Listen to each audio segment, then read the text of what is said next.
So in last video, we talked about the attachment styles of children, of little kids. And in this video, we will talk about what attachment styles that adults could have.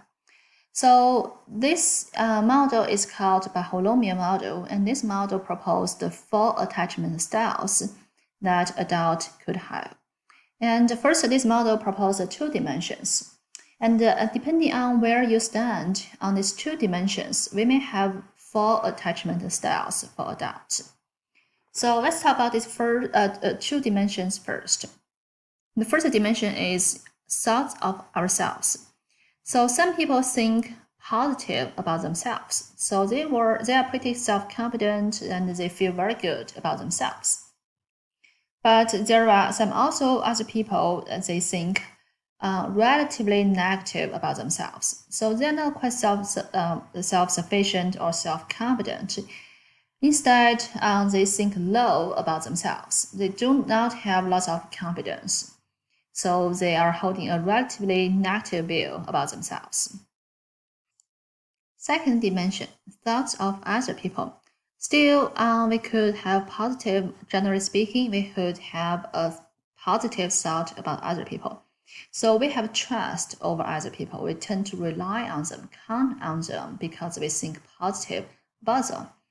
And on the other end, we could also have some negative thoughts or feelings towards other people. So in this case, we do not have lots of trust over other people, and we tend not to build strong connections or bonding with other people because we have a relatively negative feeling or thought about other people. So again, depending on where you stand on these 2 dimensions, we may have 4 types of attachment styles. Let's talk about the first one. We call it secure attachment. Okay, where is my mouse? Okay, here we go. So this is the first type of attachment style, secure attachment. So this type of people, they would feel very comfortable with developing some intimate relationships at the same time being on their own. So they could maintain a very good balance between intimacy and autonomy. So when we talk about the dialectic attention, we mentioned one type of attentions is people are striving to maintain a balance between autonomy versus connection. So people with this secure type of attachment, they could maintain such a very good balance between these 2 forces. So on one hand, it's very easy for them to become emotionally and physically close with each other. So it's like I'm comfortable depending on other people and having others depend on me as well. On the other hand, they could do pretty good job on their own. For instance, I don't worry about being alone or having others not acceptable me because I also feel good about myself. So this type of secure attachment style usually results from a history of warm and responsive interactions with relationship partners, with their caregivers. So they could develop a strong trust and bonding with other people. At the same time, they also have very good feeling about themselves. So it is totally okay for them to rely on themselves or just be on their own. So these securely attached people, they tend to have positive views of themselves and their partners. And also, they tend to have positive views about this relationship. And they would report great satisfaction and adjustment in their relationship development. So simply put, these secure attachment people, they could seek to balance intimacy and independence in their relationship. And let's look at the second one. We call it preoccupied. And this type of people, they have negative thoughts or feelings about themselves, whereas they have very positive feelings towards other people. We call preoccupied because they often feel preoccupied with relationships. So they usually say something like, I'm comfortable. I want to be completely emotionally intimate with other people. But I often found that others are reluctant to get as close as I would like. Or sometimes I would worry that others don't value me as much as I value them. So people with this a style of attachment, they would seek for high levels of intimacy, um, approval, and responsiveness from their partners.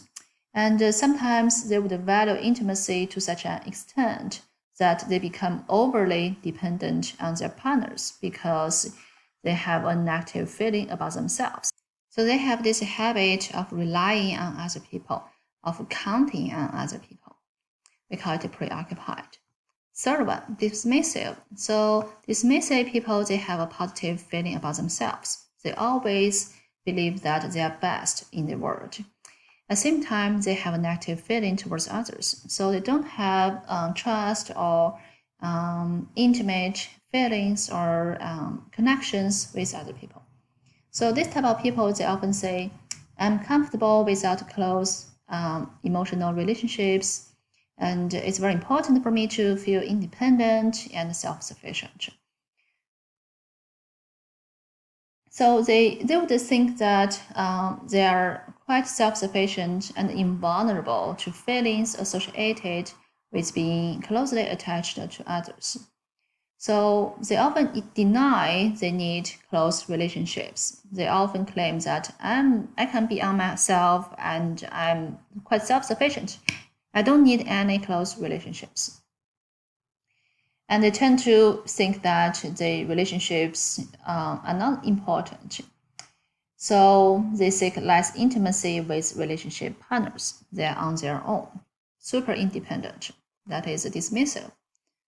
The last one, fearful. Fearful type of people, they have negative thoughts about themselves as well as others. So this type of people, they are really struggling because for one thing, they have a negative feeling or thought about themselves. So they tend to rely on other people. At the same time, they have a negative feeling about other people.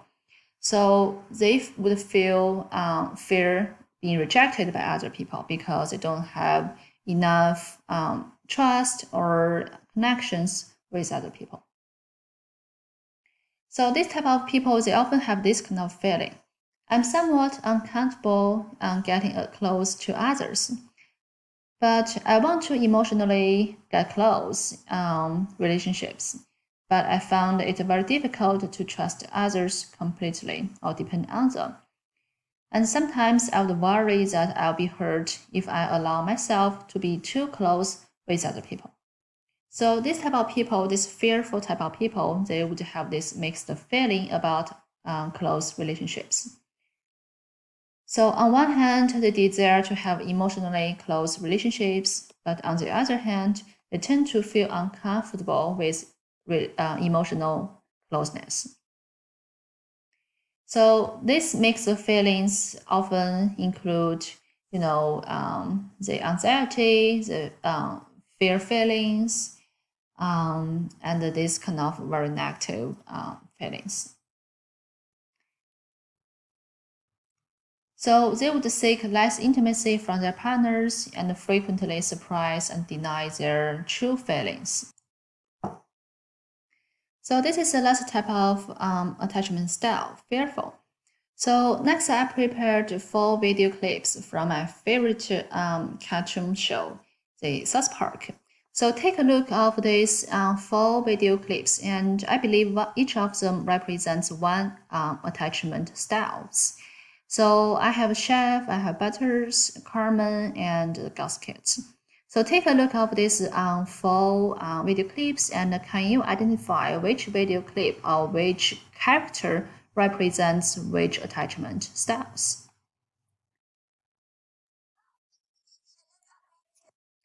Okay, so the last topic for this lecture is the love styles. But first, let's define what is love. Well, loving comprises this kind of feeling, and by loving I mean romantic love. So loving comprises 3 components. The first one is attachment. That is, you are longing to be in your partner's presence. So if he or she is just beside you, you will feel really, joyful and pleasant. Second one, caring. You care about this person both physically and emotionally. So you have big concern for this person's welfare. Last one, intimacy. So you have this desire to be intimate with this person both emotionally, physically, and sexually. Okay. So loving comprises these three mixed feelings: attachment, caring, and intimacy.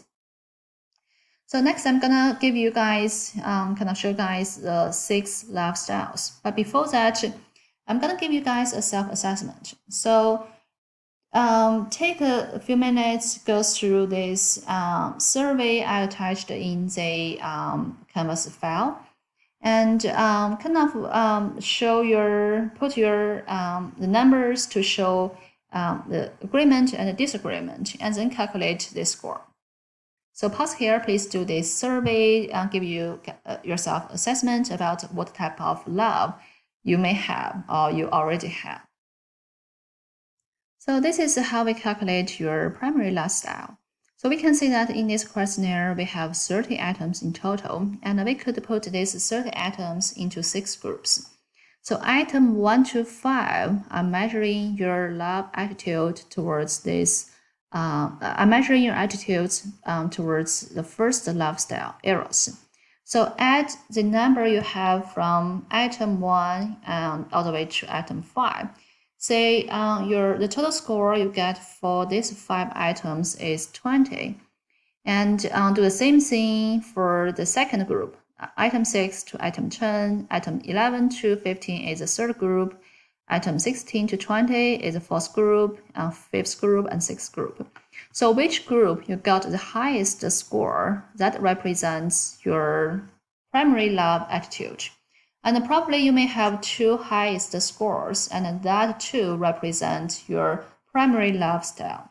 Okay, say for number item for group 1, I got 20. For group 2, I got 25. For group 3, I got 21. 20 for the fourth group, 20 for the fifth and sixth group. So apparently, I got 23 for the second group, and so Ludus is my primary love style. Okay. So let's say if you are seeing someone right now, or you used to have a relationship, so this survey is perfect for you.